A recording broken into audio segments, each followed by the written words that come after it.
Welcome to What If, So What, the podcast where we ask what's possible with digital and figure out how to make it real in your business. I'm Jim Hertzfeld. And I'm Kim Chopek. We're part of Perficient's digital strategy team, and today we'll ask what if, so what, and most importantly, now what? Hey everyone, welcome back to the podcast. I found an interesting fact the other day that it would take a person about 181 million years to download all of the data from the internet. At the time I read that, that was about 33 zettabytes. And it turns out that a zettabyte is 10 to the 21st power, which is about a trillion gigabytes. That's a lot of data. And the question is, where's that coming from? Not just TikTok, obviously, but it's really all the digitization that we've created over the last several years. Every transaction, every interaction, and every resulting data point, whether it's clicks or likes or orders or ratings, your coordinates, your heart rate, everything that we can digitize about you, your activity, your business, and your life. And the question is, what are we going to do with it? And we're going to try and answer that question today. Today, our guest is Matt Nolan. He's part of the decision sciences team at Pegasystems, and we're talking about why personalization is on everyone's radar right now. Hey, Matt, welcome to the show. Well, thanks, Jim. It's great to be here. Thanks for joining us. And I know you've got a really interesting background, and I think we've teed up some great questions for you. You know, in some of the work, though, and some of the research and build up to this episode, I wanted to get to know you a little better. And here's a few things that I found out about Matt Nolan. One, Matt Nolan is an actor from Argo. He was in Only the Brave. He was in Jersey Boys, great films. Incredible talent, multi-talent. Also makes custom cymbals, gongs, and triangles, one of my favorite instruments. In spare time, you're a personal trainer at Barry's, New York City. And then just to top it off, you're a catcher on the Moravian University baseball team. Congratulations on the .333 batting average. Did I get all those things right about Matt Nolan? Oh, man, that was everything before my 30th birthday, right? What you're really leading into is that's one of the reasons that personalization is so hard, right? Is the idea that there's an awful lot of Matt Nolan out there. Yeah, I have to tell you, one time my kids actually Googled me and they saw a picture of this man that obviously wasn't me, but he was about 20 years younger and about 50 pounds lighter. And they asked, Dad, was that you when you were young? And I was like, yes, that was me. So sometimes that actually pays off. Sometimes it can work in your favor to make an impression. Yeah, well, all jokes aside, I mean, personalization is really, it is on everyone's radar. I think we've been talking about it for years. I think it's evolved. The expectations have changed. But I think the definition has even changed a little bit. So in your work and your research and your experience and in some of the work that you're doing with your customers, when we talk about personalization, what are we really talking about? What does it mean? And is it any different today than it was 10 years ago? What are your thoughts there? Yeah, that's a big question. And honestly, it's a really good one. Think about it this way. A decade ago, personalization was about taking the thing that you wanted to personalize as a business. And it was usually like an offer or a product message, right? And then personalizing that thing to make it more compelling for the person you want to send it to. And I think of that kind of approach, pushing things at people, is like kind of your grandfather's personalization, right? Where you kind of stuck their name on it and you changed all the colors and the images, the creative treatments, that kind of stuff. You didn't really change the nature of what you were saying. You mostly just kind of played around the edges, around the margins, right? I think the difference, Jim, is that things have changed pretty fundamentally now. Like, think of what brands are doing now is more of like a hyper personalization, like for lack of a better term.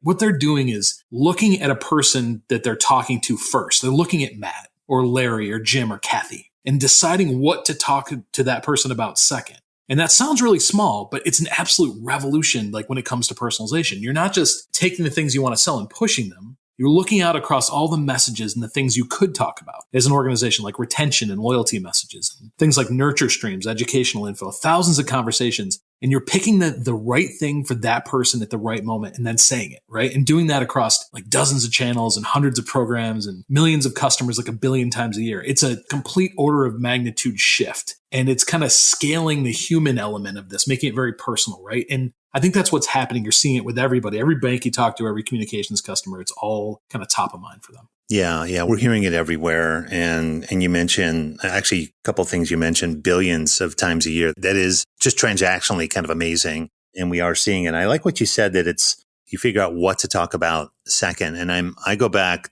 10 and maybe 20 years ago when we talked about personalization, we were really talking about what I call mild customization, just to have my name, like, good morning, Matt, so I hope I got the time zone right, because it's, is it morning or afternoon? But It was almost like anything, like let's put anything that's just, relates to you, this customer, it's going to start to feel like personalization. But you just kind of mentioned a second part of that. And I think this is an underlying theme we're also seeing and talk about a lot, which is around empathy. And I think you said scaling the human connection. So that feels like a really important concept. And I know that sort of intuitively, maybe we know that, right? I think we think in the most analog sense, if I'm running a butcher shop, right, and I have my regulars and I kind of know what cuts they like, but I can only take that so far, right? It's one counter. I've got a neighborhood shop, so how do you scale that human connection? So right now, I think, man, we're in this place where we're all digital, right? We're always plugged in, we're always on. And I think we're all, whether we kind of admit it or not, we're all a little bit lost in that. Right? Like I know that as the father of like 2 teenage girls, they really feel that and they get lost in the whole digital aspects of their lives. I think we all feel it. And we're kind of remote and we're staring at people at WebEx and on Zoom all day long, right? And every conversation that we have is a meeting, right? And we all feel like we've lost a little bit something and we can't even say what it is exactly, but we kind of miss it. Like, and we feel that in our personal and our work lives, obviously. But I think that people really feel that when it comes to brands. Like, there's so little human element in all our interactions with brands. And there are so many people so disgruntled right now, like with the great resignation that you hear about. So what businesses are trying to do is use AI, use personalization to kind of bridge that gap, right? To kind of bring people closer. And what they're really trying to do is lean into the things that people show you and that you know about them to kind of build a deeper connection.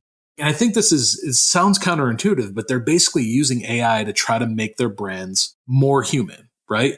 And it sounds crazy, but when you think about how digital we are and how much more people expect from the companies they do business with, it's about the only thing that does make sense. Like AI can help us kind of read and react to what people need, kind of let us scale in ways that humans just can't. Like you said, like the butcher counter, right? Without help. So it's a really valid idea. And I think you're seeing that kind of scaling that human connection. I think you're seeing that everywhere right now.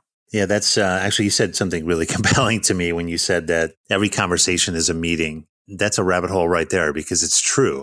We're certainly not having hallway conversations anymore, right? The joke is always that's sort of where things get done, hallways and elevators. There are no hallways now, Jim. Lunchrooms, right, right. So just a random call is what we need. But AI is interesting because that's a great intersection, but it kind of goes back to data. Do you want to talk a little bit about some of the technology that underpins that? Because I feel like that's why this is particularly relevant today. I feel like on paper, personalization, the use cases made sense 10, 20, maybe even 100 years ago, right? And nothing could keep up with the data quality, the data accuracy, the speed, the algorithms, again, the scale across all the channels, billions or more. Is that really what's happening? We'll talk about the technology. I know you guys are really close to that. So what's the technology that's making the AI work, making the data work, making the campaigns work? Broaden that a little bit for me, please. Sure. Let me give you a little perspective first. So when I first came out of college, I worked in direct marketing for a long time, right? And I was an analytics guy. And we'd send out, what I did is I worked for a firm that sent out a ton of direct mail. And when we did personalization for things like direct mail, that was almost exactly what you said. There was like a insert name here type of thing, insert address, and then maybe you'd kind of A/B test and figure out which version of a printed piece they like, that sort of thing.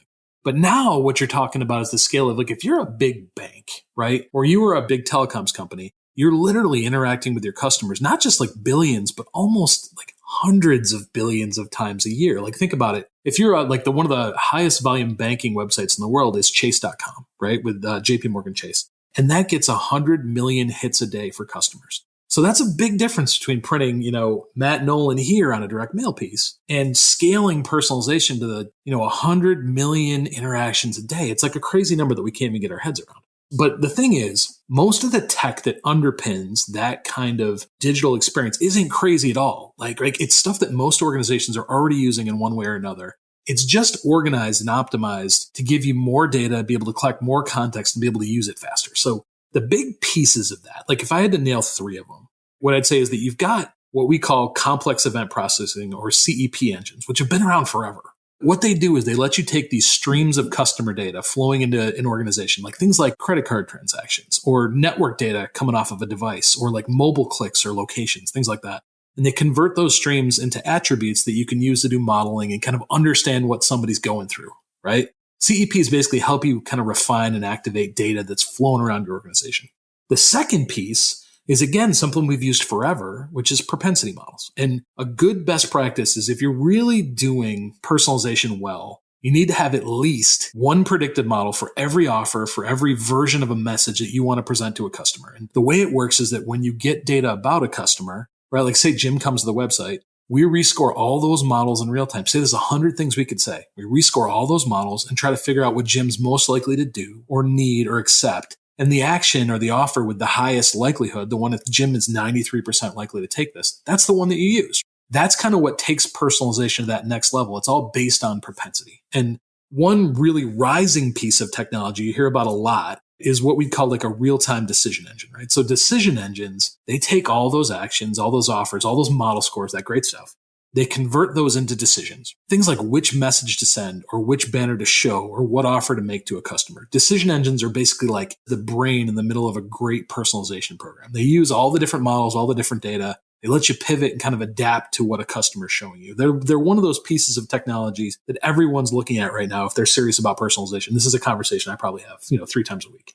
Matt, that was a great breakdown. I hadn't heard that architecture sort of broken down that way before. I mean, there's a lot of moving parts there. Just to make sure I understood that there's complex event processing. How do we react to what's happening? How do we build propensity models that sort of reflect what we know about really, I think, human behavior? And then how do we make the right decisions about it?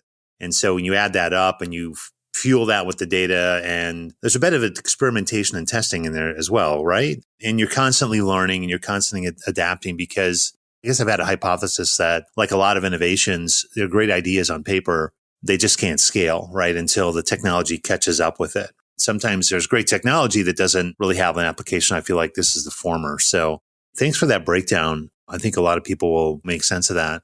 Great for the lab, but who's out in the real world? I mean, you mentioned banking, you mentioned sort of the volume, you mentioned telecom. By the way, a lot of our banking, financial services, and telecom clients look to each other, because I think there's a lot of, put it this way, propensity models, right, that drive that behavior in terms of the types of experiences and the types of the volume and frequency of transaction. But who's doing it really well? Like, who's taken this set of tools and is doing it well today and probably setting the standard for others?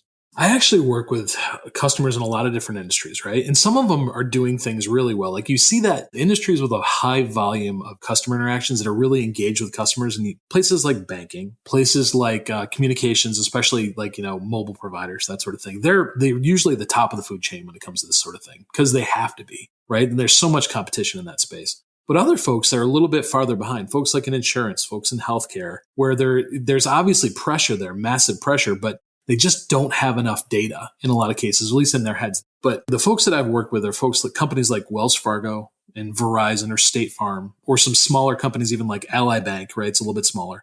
One of the coolest ones, I think, is Vodafone.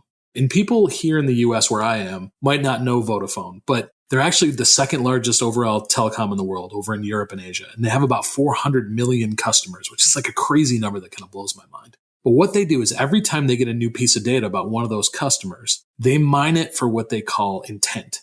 So they use predictive models. They take that piece of data, they flow it through their predictive models, try to figure out what that customer's motivations are, what that person's actually trying to do, what they're trying to accomplish, how they're feeling in a lot of cases. They collect that intent data from the website, from their contact centers and their digital ads everywhere. And they use it to kind of pivot the strategy for that customer in real time. Like, if the customer seems to be looking for information about a specific device for them, right? They make it super easy and they serve it up for them. If they're on a web page, they make sure it's in a high profile location, or that it's stack ranked appropriately, or they trigger messages around it, that sort of thing. They just want to make it really, really easy. Or if that person's trying to get help, they actually proactively reach out to them when they detect that that person's likely to call into the call center, or when they're likely to have to open a service ticket. They'll actually try to get ahead of that and reach out to them proactively with suggestions.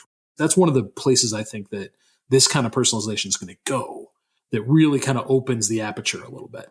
And that kind of real-time kind of intent-based approach works super well for them. They've actually seen their conversion rates on this kind of stuff increase by like 300% over what they did before, because they're typically talking about things that people care about, and in such a big company that creates a lot of value. Does that make sense? It's great. I mean, I think that's something we talk about around, we call smart personalization. Until these models, until the velocity, the speed is matured, you'll try anything. I know we worked with a retailer years ago. They wouldn't do anything. They tried to do birthdays. They said, well, our data was not right, so we just don't do it at all. So there's some harm in there in getting it wrong. But I think the idea that you have some confidence, you know what's working. There's a slow start experimentation, but the idea of like predicting what people want is amazing. And I think that's just the essence of service, but has kind of the essence of sales. Like when you recommend something, you're predicting what they're going to buy next, right? They're predicting what they want. If you're suggesting triangulating a life event, or you're on a trip overseas, all the things that you think you're going to need that you didn't know that you needed. I think those are really interesting models, and not being creepy. That's something we haven't talked about. Yeah, there's kind of a dark side sometimes. And I know at the time we're recording this, the fall of 2021, Facebook recently sort of got dragged through the mud around how they're using their knowledge, right? Their insight about their customers, which is massive, right? Or their users, to manipulate society, or are they giving people what they want, right? I mean, it's the jury's. I don't want to go down there. That's a whole other conversation, and we'll end up talking about the metaverse, and then I don't know where it'll end. I think it's a cautionary tale, right? Well, it is, but and I would just for a second, I would love to go down there. So, like, because you just hit on a piece that I think about all the time, that people ask about a lot, right? So, I think in general, AI tends to chase people a little bit. You kind of over-index on the things that it knows that you'll like, right? And it reinforces a lot of existing opinions. And it tends to, what you hear a lot is that in a lot of discussion forums or this sort of thing, you hear like TED Talks about this, is personalization AI tends to push you further and further to the extreme. AI shows you something you'd like, and you accept it, shows you a little something a little bit further out. So unless you're careful, that kind of thing can be incredibly manipulative. And I think that's why it's important to introduce things like guardrails with AI. Like organizations will do things like set up what they call suitability rules. And a suitability rule basically says this kind of action, this kind of conversation is only suitable in this kind of situation and not in others. And it lets you kind of reinforce your company values and say, we're not going to try to be villainous, if you will, and showcase something that doesn't make sense for this customer. Like, let's not try to sell to them if they have an open service case, or they have a churn score that's really high, or they're really unhappy, because that just doesn't reflect on your brand well. But to me, that kind of suitability, those guardrails are really important for any kind of personalization. Does that make sense? Do you ever see that sort of thing, like with the customers you work with? We're seeing that. I think there's a lot of clients, I think, that are just now adopting AI. They are just developing, let's say, a tone and a voice. They're really selecting the right application. They're really deciding when AI has to opt out. They're setting up experimentation and testing rules. I think sort of ground floor of clients that we're involved in, they're really on the adoption stage. But I know that on a more advanced level, self-driving cars, we look with a lot of automotive companies and OEMs. There's a lot of decision logic that goes into autonomous decision making. I think that's probably the most advanced. When I think about the ethical impact, on do I run the red light or do I drive up onto the sidewalk? Like those types of things. That's pretty grim. But I think there's definitely an awareness. And again, I think just talking about it today is part of helping our listeners and our clients start to think about what they need to do. And I think what we try to do is not overwhelm our organizations, because when they start to think about this, they break. Like, I can't do this. I can't get into AI. I can't get into personalization. And I think the idea of starting small with a modest approach and build your foundation, know the ropes, is a smart way to go, because there's no turning back. I think this is one of those innovations that if you don't get on board, you're going to get run over, right? I completely agree. And it's easy to make mistakes. But the problem is that right now there's so many organizations that are kind of making investments here. It's becoming such a ubiquitous part of doing business. If you're not going down these lines, if you just say no, you're putting yourself at a pretty serious competitive disadvantage. Or at least you will be seen, right? I agree. So Matt, at the end of the day, how does personalization help organizations innovate? Oh, that's such a good question. It's probably the best question we've had.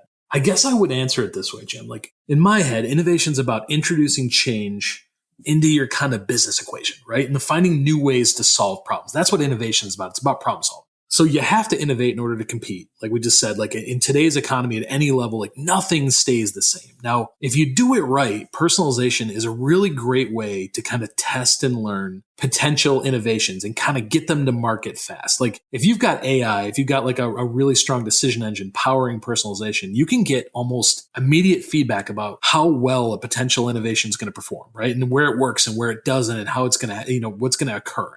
I know that's kind of vague, so let me give you an example. Like, say you create like a new offer for your website that you think is incredibly edgy, incredibly different, but you're not sure, right? Because you never are before you put something out there. With a high volume site, you could literally showcase that offer to thousands of people inside of minutes, right? Under very, very tightly controlled kind of conditions. And you could do things like monitor the click-through and the conversion rates, and you could test it against different personas, and you could figure out which customer attributes are actually predictive of it converting and test it. And once you learn enough, you can automatically start adapting your strategy to make the best use of it. And you can do all that inside of like a day. In the old world, that whole process would take weeks. It would take months, right? And cost millions of lives. But with AI kind of powering personalization, you know almost immediately whether it's going to be successful. So I'd say, to answer your question, I'd say personalization doesn't create innovation by itself. It's an enabling capability. And it helps you kind of learn exceptionally quickly and succeed or fail 20 times faster than you ever could before. So your time to market goes way, way down. I think that's where personalization really helps with innovation. Does that make sense? That was a great answer. A little counterintuitive, I got to admit. I didn't see it coming, but it makes absolute sense. So the idea that experimentation is sort of built into this toolkit for personalization is really important. And experimentation is a big part of the innovation toolkit. So that's a great intersection I didn't see coming. So Matt, I think we've run it out here. Thanks for joining us. Like I learned a lot today. I learned a lot more than I expected. And I love your breakdown. But most importantly, I feel like I've gotten to know you much better than I did, because I had it all wrong and prepped for the show. So careful with the Google search, Jim.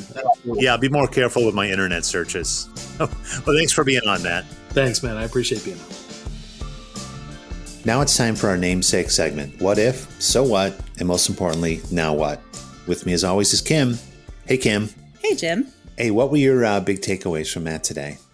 Well, I'll start by saying that I am life in the big city, as we say, and I'll apologize. There's construction and there's sirens going. So if there's background noise, it's not about personalization. It really is my real life right now. But it's relevant because I think some of my bigger takeaways from Matt relative to data and personalization and AI, I really liked his description of the evolution of what he was calling personalization. It really resonated. So, offer-based, or what he called my grandpa's personalization, kind of how that moved into content or lifestyle. You'll come to a website, for example, and maybe see a different image, moving into predictive and intent modeling and propensity modeling, AI, and being, more proactive rather than reactive in offering up content offers, messaging.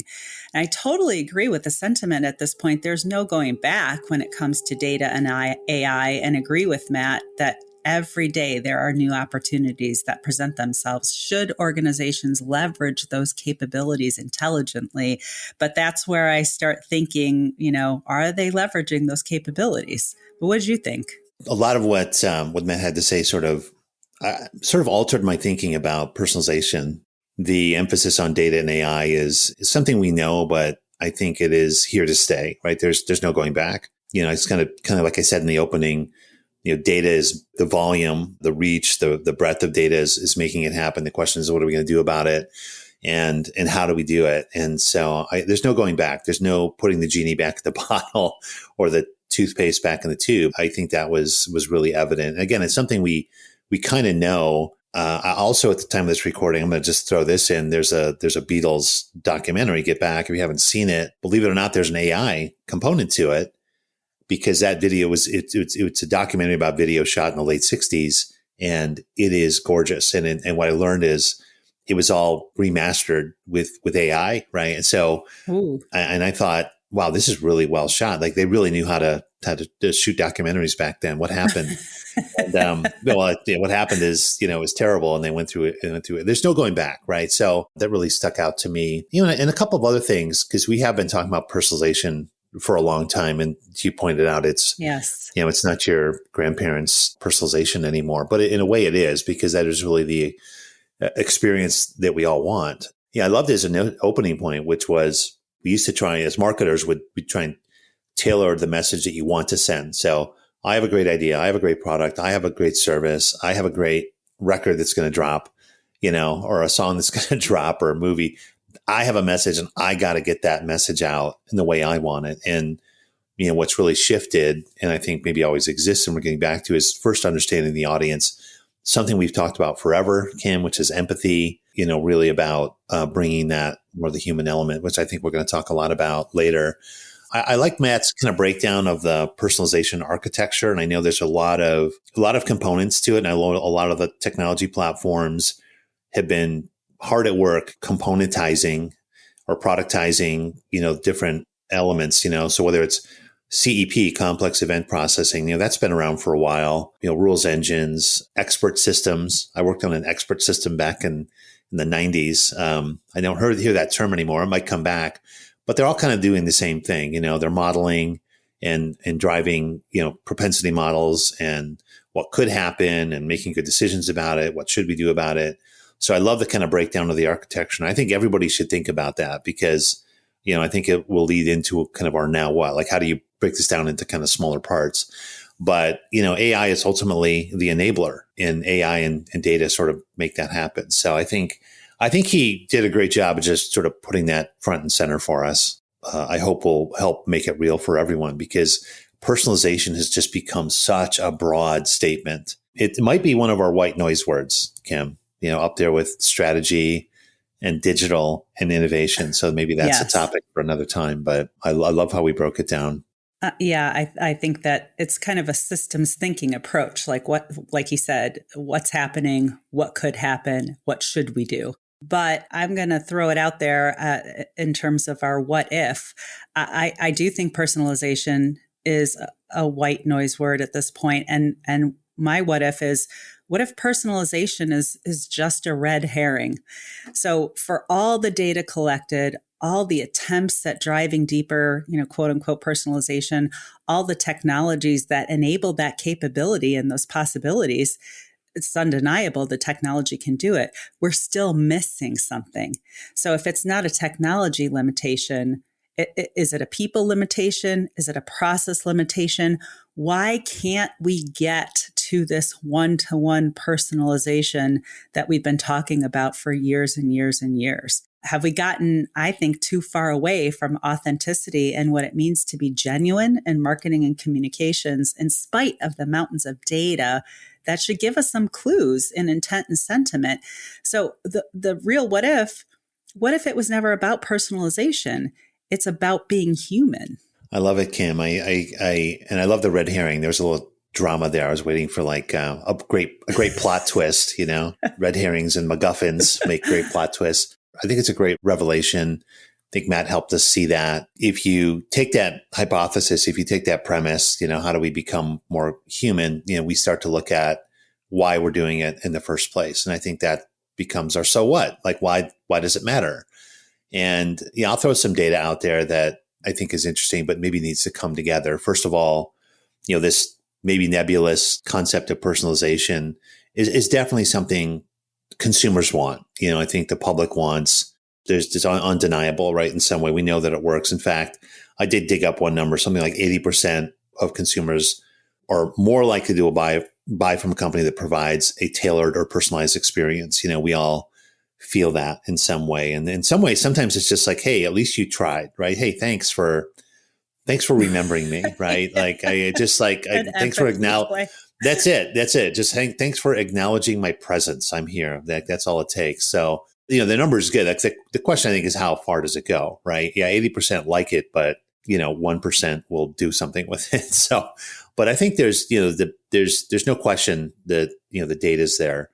But I think if you look back at sort of this humanization element, I was trying to think of how do we merge, how do we intersect personalization and humanization? And a couple studies that I found were pretty interesting. One, and I feel this way, what happens when you have a bad experience? So let's just take personalization out of the equation from a sales and marketing perspective. But, I had a good experience. So almost 50% of consumers will actually get excited about an apology email, right? Or a follow-up. We're so sorry that happened. Just, the other end of the life cycle, right? But it's a great tactic. It's a great engagement tactic. And I think that goes back to highlighting, the humanization. Hey, we understand, you had a bad meal. You had, your product broke once you got it home. You had a bad experience in some way. Plenty of data around that. But I think when you tie it all together, then I think there's a psychology that we need to understand. And I'm wondering if like data scientists and, marketers really need to sit down with the psychologists, right? And, the idea of really being treated well versus getting what you wanted. Is there opportunity? Like, again, you want to be acknowledged. even if it's not, doesn't have utility, right? It might be a better play. I think we see this all the time, right? You might go to a restaurant that the food quality is okay, but it's great service. It's great atmosphere, right? There's better food, but the service and atmosphere are great. And these are just trade-offs, like banking. I'll pay a higher interest rate, if I can get better service and less paperwork, it's a trade-off. Or, you'll go with a, like a telco with, better coverage, better service, but I may have to wait, online a little longer. So we make these trade-offs. We find these balances all the time in business. And it's happened for years and years and years. In a way, maybe this isn't any different. I know when you get into more of a commoditized market, and Matt mentioned banking and high transaction categories where service is the differentiator, and I think that service goes back to humanity. But the thing that really, really got me is the ability to scale. And I was thinking about old models, right? I was thinking of like that no longer scale, like the elevator operator. Like, I don't know if you've gotten on an elevator lately, where someone had to push the buttons for you, or a bathroom attendant, or really the classic, like the IVR, the phone menu, like you call, you dial in. You used to get an operator, you'd ask for help, they guide you through it. That doesn't happen anymore because they've been scaled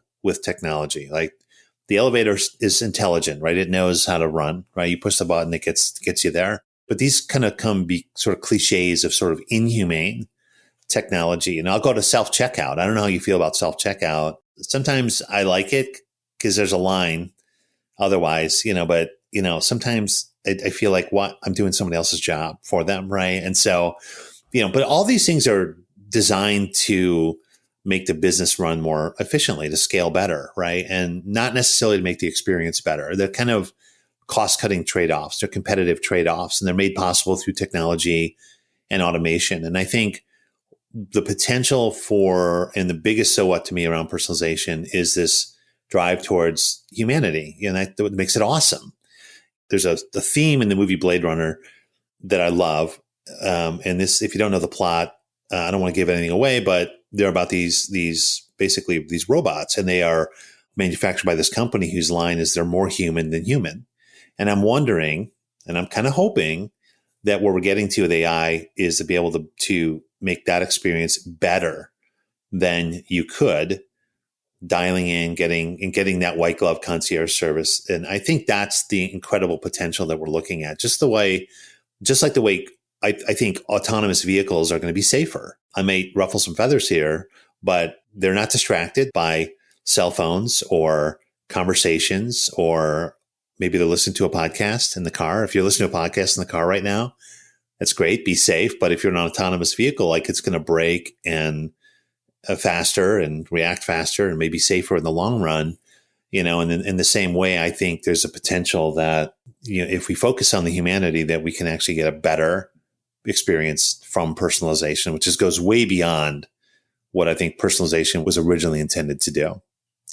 So there, I don't know, I gave you a lot there, Kim, but so what do we do about it? Yeah, I'm still thinking about your self-checkout example, because I think, self-checkout has been around for a while. And I think at the beginning, if folks remember, it was pretty glitchy. You'd try and scan something and you'd get an error message, or you wouldn't put it in the bag. And so you'd get yelled at by the robot. Right. That hasn't changed. It has not changed. Every time I go to self-checkout, I end up messing something up, and inevitably one of the, store associates has to come over and help me. So, has that attempt at scale really worked? I don't think so. In fact, one large grocery chain just this week announced that if they see more than 3 people in line, they're committed to opening another register line. So I think there's a little bit of a recognition that sometimes scale doesn't work. And I think that would be my big now what. And to your point, don't persist the scale of inhumanity. And it does come back to data. And we've talked about this. I think it comes back to data. We've talked about this a lot over our seasons. Organizations have so much data. It's overwhelming. They don't know what to do with it. So I feel like in the attempt at not scaling inhumanity, I think an organization first has to do a data audit. What data do you have? Is there a program that understands the volume of data to the use case? And hopefully the use cases are starting to evolve to empathy and humanity. What is that authoritative source? It's just worth mentioning again, because not a day goes by where I know I don't talk with a client or an organization about data conflicts within the organization. I think, as Matt put it, do you have guardrails around data usage? So you don't veer off into questionable use of data. And then, like I said, the use cases, are they driven by that real human need? So I like your thought on, bringing together marketers, data scientists, and psychologists. Maybe we are really missing a piece of thinking in organizations that can use data more effectively into these AI models. And as we get back to one of our overarching themes, innovation and digital, I think organizations really need to examine how they're building empathy and understanding at the human level for customers that drives that innovation. So we've seen that, over and over, that innovations come from observing real human needs and behaviors. It doesn't necessarily come from data. So I think that means that program applies to more than just technology-driven personalization. And as you've noted, and as Matt noted, experimentation is part and parcel. But I think personalization and experimentation should be thought of as an enterprise program, not just related to technology platforms and digital experiences. I mean, it should drive down to a grocery chain saying, hey, let's put humans back in the register lanes. It has nothing to do with data. It's making people feel good and making their lives more efficient. So that's what I think the now what is. Like, again, don't scale the inhumanity, and how do you dissect what that means in your organization? Yeah, I love that, Kim. Do you think, Kim, that organizations are not using the data that they have, right? Are they waiting for some magic data set to appear? Do you think that's the case? Or do you think they're just trying to continue to be inhumane? I love that darkness, but what do you think? Do you think there's an element of that? Is that a way to get started quickly? I actually think that might have been a problem, let's say 10, 15 years ago. I think the current problem is twofold, like you've brought up, the drive for cost efficiency and then just the volume of data. And I think those two intersect in a way that drives a lot of, I'm going to say data-driven decisions, but data-driven decisions that are built on the wrong premise, the wrong foundations. I think that is what we're seeing today in a lot of cases. That's interesting. Yeah, well, I mean, you're opening up a whole other can of worms there. Like hey, look at me, I'm using data. So what, right? Maybe that's probably a whole other episode, because I've seen that. Like, hey, we can measure this and we have data on it, but it doesn't mean it's relevant, useful, exactly, or even wise, right? So we'll save that for another time. But I thought that's a great interview, and I love the reaction, Kim. I love your thoughts, and love getting back to empathy. So, and I'm looking at, I guess, a lot of things around personalization in a different way. So, appreciate your insights, Kim. Great to talk as always. Yeah, you too. And thanks everyone for listening. Till next time, keep asking what if, so what, and most importantly, now what? You've been listening to What If, So What, the digital strategy podcast from Perficient with Jim Hertzfeld and Kim Chopek. We want to thank our Perficient colleague, JD Norman, for our music today. Subscribe to the podcast and don't miss a single episode. You can find this season along with show notes at perficient.com. Thanks for listening.